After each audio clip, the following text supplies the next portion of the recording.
Bonjour à tous. On va vous présenter un projet qui s'appelle DataAsso, un projet citoyen dont les données ont été hébergées sur OVH Cloud Managed Kubernetes Services. Bonjour, je suis Marc Dautry, OVH Cloud, et j'ai le plaisir de vous présenter aujourd'hui notre partenaire Synaltic, partenaire extrêmement mobilisé et impliqué dans la coopération avec OVH, puisqu'ils ont développé des cas d'usage sur notre offre de services Kubernetes Managed Services et qui développent également très prochainement des formations autour de cet écosystème. Je vais donc passer maintenant la parole à Charlie qui va nous présenter Synaltic et les cas d'usage. Donc rebonjour, Charlie Clermont, Synaltic. On a travaillé avec le ministère de la Vie associative, avec qui on a co-créé un annuaire regroupant aujourd'hui quelques 1 500 000 associations actives. Synaltic a fait le choix d'OVH Cloud, Managed Kubernetes Services, comme infrastructure pour gérer cet annuaire.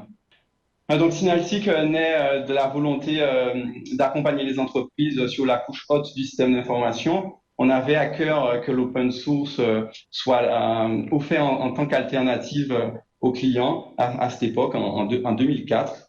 Depuis, on s'est concentré sur l'informatique décisionnelle et l'intégration de données. Donc, ce sont deux activités que nous menons de front. Donc, nous réalisons de l'analytique pour nos clients et ainsi que la fluidification finalement de la circulation de leurs données. Nous avons à cœur que nos collaborateurs soient polyvalents. Nous les accompagnons à monter en compétences chaque année de façon à ce que la Synalteam réponde aux besoins et aux exigences des clients en leur fournissant des solutions innovantes, pérennes, simples, légères, en embarquant toujours l'utilisateur final, l'utilisateur métier. Donc, en 15 ans, nos pratiques se sont pas mal élargies depuis l'intégration de données et puis l'intelligence d'affaires, comme diraient les Canadiens. Nous avons pas mal progressé. Aujourd'hui, pour tout ce qui est self-service, donc c'est ce qui est à la mode. Donc, nous accompagnons nos clients sur ces choses-là, avec le catalogage de données, la data préparation. Et de la même façon, on privilégie aussi une gouvernance de données pratique et pragmatique, dans le sens où ce patrimoine de données, on va le cataloguer, mais dans le but d'avoir une utilisation directe et immédiate, avec une exploration de ces données et un partage de ces données avec l'ensemble des collaborateurs. Bien entendu, nous allons aussi aider les organisations à tirer le plus de valeur possible de leurs données en s'appuyant sur l'écosystème open source qui offre des clés d'innovation assez remarquables. Ce qui va faire notre succès, c'est l'envie de s'appuyer sur quelques grands principes qui sont effectivement le fait de bien connaître les organisations, bien connaître leurs processus, bien connaître l'infrastructure, c'est important pour nous. Et comme nous arrivons en bout de chaîne, s'assurer qualité de données extrême, et c'est ce que nous allons effectivement mettre en avant. Donc ici, je vais passer la main à Anna qui va nous rappeler comment effectivement est né notre partenariat avec OVH qui a démarré depuis 2006. OVH Cloud et Synaltic ont un long parcours ensemble. Nous sommes devenus clients d'abord en l'année 2006 et nous avons stocké les données de notre entreprise sur un cloud qui nous inspirait confiance.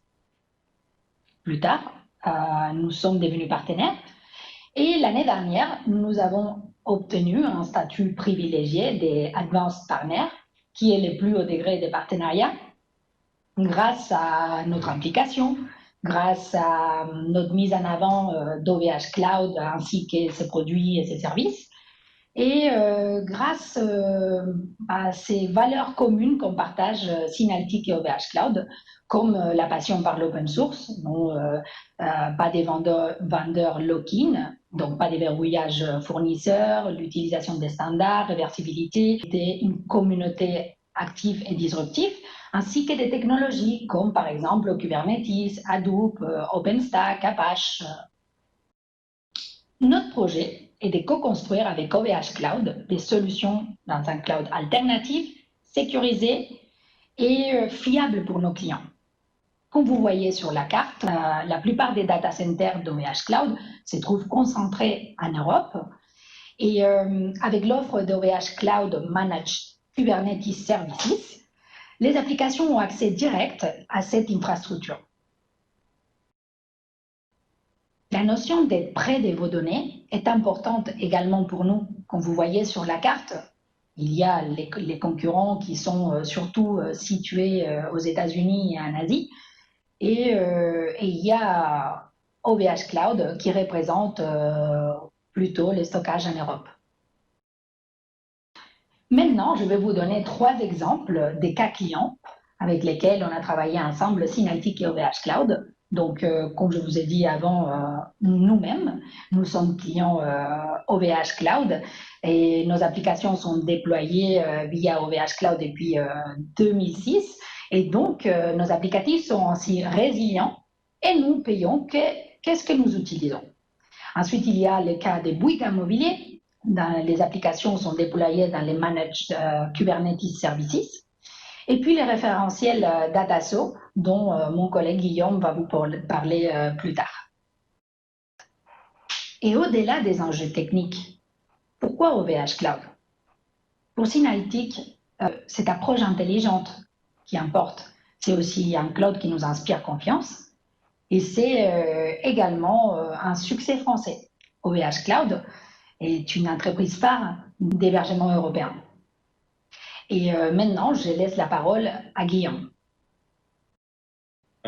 Merci Anna. Je me présente, Guillaume Veil.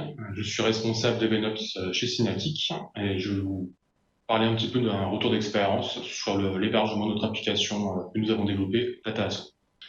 Dataso est une application web orientée surtout autour de la cartographie. Nous nous appuyons sur un référentiel uni récupéré grâce à nos travaux avec le ministère de la Jeunesse, des Sports et de la Vie associative. C'est une application composée de différents modules, un front-end développé en JS avec Leaflet et OpenWebGL, un back-end développé aussi également par nos soins en Node.js. Nous avons également combiné cela avec un moteur de recherche Elasticsearch. Puisqu'il y a de la cartographie, il y a forcément un serveur de tuiles, à savoir MapTiler, qui est développé en PHP. Pour la gestion des appels et l'utilisation des API par l'utilisateur, nous appuyons sur Gravity. Concernant le suivi des interactions utilisateurs, nous appuyons sur Comply. Et pour centraliser les erreurs dans un optique d'amélioration continue, nous appuyons sur le logiciel Sentry. Nous faire grâce de tout ce qui est enrichissement des données avec du KML, du Karaf, etc., etc. Comme nous l'avons remarqué, nous avons une application composée de multiples services développés avec différents langages de programmation, comme du JavaScript, du PHP, du Java. Chacune de ces applications ou services ou microservices ont des besoins spécifiques en termes de mémoire, en termes de réplication, en termes de persistance. Et donc, nous avons une problématique assez importante à ce niveau-là pour tout ce qui est gestion de l'application. Concernant la problématique de gestion de services développés en langages différents, nous avons depuis quelques années ce qu'on appelle la dockerisation avec Docker, qui permet d'ajouter une couche d'abstraction au-dessus de vos applications.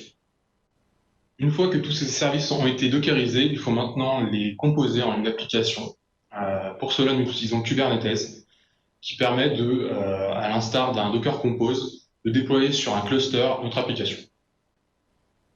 Une fois cette application composée, nous allons la déployer sur un cluster Kubernetes et donc nous appuyer sur l'outil OVH Cloud MKS pour nous aider à gérer ce cluster. Je vais faire un petit aparté sur Kubernetes. C'est une solution open source développée par Google. Cela permet de composer dans nos applications, notamment autour de microservices qui sont faiblement couplés, distribués et élastiques. La distribution nous permet de déployer chacun de nos microservices sur différents nœuds et donc d'assurer une forte scalabilité. Enfin, l'élasticité nous permet de gérer au plus près de nos microservices les différentes ressources comme la RAM et le CPU. Enfin, Kubernetes nous permet d'accompagner les développeurs pour développer et surtout tester au plus vite chacun de nos développements, et donc dans une optique de développement continu. Maintenant, je vais faire un petit focus sur ce que nous apporte l'OVH Cloud MKS, notamment pour les profils Ops. Comme je l'ai dit précédemment, ça nous permet de gérer très facilement nos clusters, donc composés de différents nœuds. Un cluster par environnement, par exemple. Nous avons chez Synaltic un cluster pour la production, un pour la pré-production et un pour le développement, qui sont des pratiques assez standards. Si nous souhaitons augmenter le nombre de nœuds sur un cluster ou en retirer un pour nous ajuster à la demande, ça peut se faire en quelques clics. On a un suivi de la facturation très facile. Et par-dessus tout, ça nous permet de nous appuyer sur l'écosystème d'OVH Cloud. Tout ce qui est OpenStack, Swift, etc. Donc, je vais retourner un petit peu sur notre application Data. C'est une application qui est en production, et qui dit production dit forcément un certain lot de contraintes. Donc, je vais faire une petite liste et chacune des réponses qui ont été apportées par OVH Cloud. Quand on parle de dockerisation, il y a une problématique qui apparaît, qui est la persistance des données. Pour ça, on utilise des volumes, et en particulier de volumes Cinder, SSD, qui peuvent être augmentés en taille disque à volonté. Ensuite, il y a la problématique de backup. Donc, vous avez persisté vos données, mais maintenant, vous pourriez souhaiter retourner sur des données qui datent d'un mois en cas de corruption, en particulier des données. Pour ça, nous appuyons sur le Swift Object Storage, qui nous permet justement de faire des snapshots de nos données à des temps voulus, par des tâches run par exemple. Bien sûr, une application en production, elle doit être hautement disponible. Pour ça, au niveau de Kubernetes, vous pouvez déployer des différents réplicas au niveau de vos microservices. Autrement dit, chaque microservice va être déployé plusieurs fois sans que les autres applications en soient informées.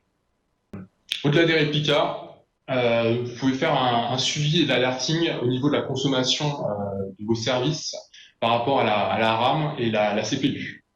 Donc, ça vous permet en particulier une configuration assez fine des besoins de chacun de vos services.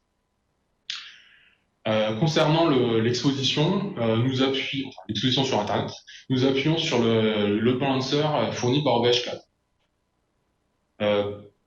Les problématiques de sécurité peuvent être gérées d'une part par les network policies et par les RBAC fournis par Kubernetes. RBAC qui correspond à Role Based Access Control, merci.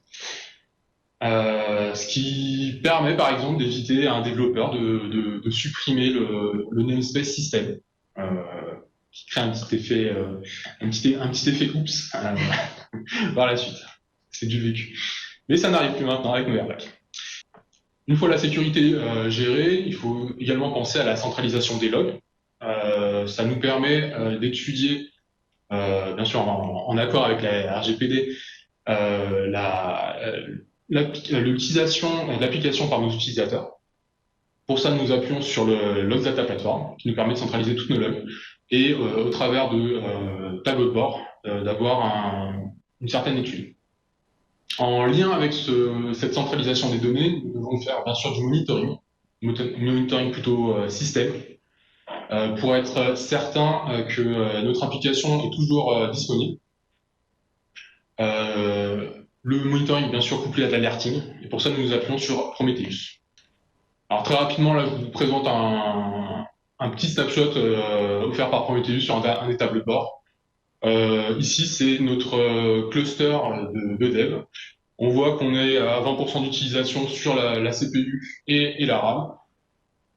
Ça pourrait être ajusté, mais au moins on a notre visualisation globale et la possibilité d'être affiné sur chacun des namespaces. Pour terminer, je vais me focaliser plus sur l'optique du développeur. Il y a deux choses qui sont très importantes chez les développeurs. D'une part, la documentation. Et ça, c'est un effort de chacun, on ne peut rien y faire. Et d'autre part, les tests. Depuis plusieurs années, on parle d'intégration continue, notamment par exemple avec GitLab. À chaque fois que vous poussez un développement, il faut que votre batterie de tests soit relancée.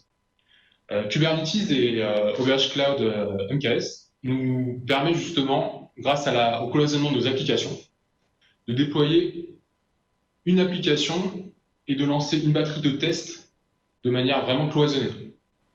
Grâce à ça, on peut lancer notre batterie de tests en parallèle. Donc si vous avez 4 développeurs, vous pouvez lancer 4 applications, chacune avec sa batterie de tests. Donc le gain en termes de productivité est très important. De plus, Kubernetes ici nous permet, en cas d'échec, comme vous pouvez le voir sur la slide et le pipeline 12480, d'aller au plus près de notre application et de cibler très précisément ce qui ne va pas, et donc de nous aider sur le debugging. Encore une fois, dans une optique de productivité, c'est vraiment un outil qui nous aide particulièrement. En conclusion, que ce soit pour les développeurs ou plus pour la partie Ops, Kubernetes et OVH Cloud MKS nous apportent un véritable gain en productivité. Donc Guillaume concluait sa partie technique. Moi, je vais effectivement donner un petit mot de fin. Donc Datasso, pour chacun des collaborateurs de Synaltic, reste un projet citoyen.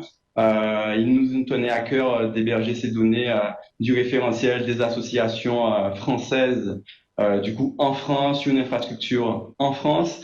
Donc OVH Cloud Managed Kubernetes Services était vraiment la solution qu'il nous fallait. Elle répondait vraiment à nos exigences. Et OVH Cloud aujourd'hui, compte tenu de l'ensemble des services qu'il offre et la maturité qu'elles ont atteinte aujourd'hui, nous permet chez Synaltic de répondre effectivement aux exigences des besoins de nos clients en matière analytique, en matière d'intégration de données. Nous vous remercions beaucoup pour avoir suivi cette présentation et si vous avez des questions, nous sommes là et nous nous contenterons d'en répondre. Merci beaucoup. Au revoir. Merci à Synaltic de s'être mobilisé donc tant sur cette session que sur son travail au quotidien auprès d'OVH Cloud. Le sujet présenté étant plutôt dense et plutôt complexe, je vous invite à vous rapprocher de Synaltic ou d'OVH Cloud pour avoir plus d'explications et de pouvoir développer ce sujet ensemble. Merci.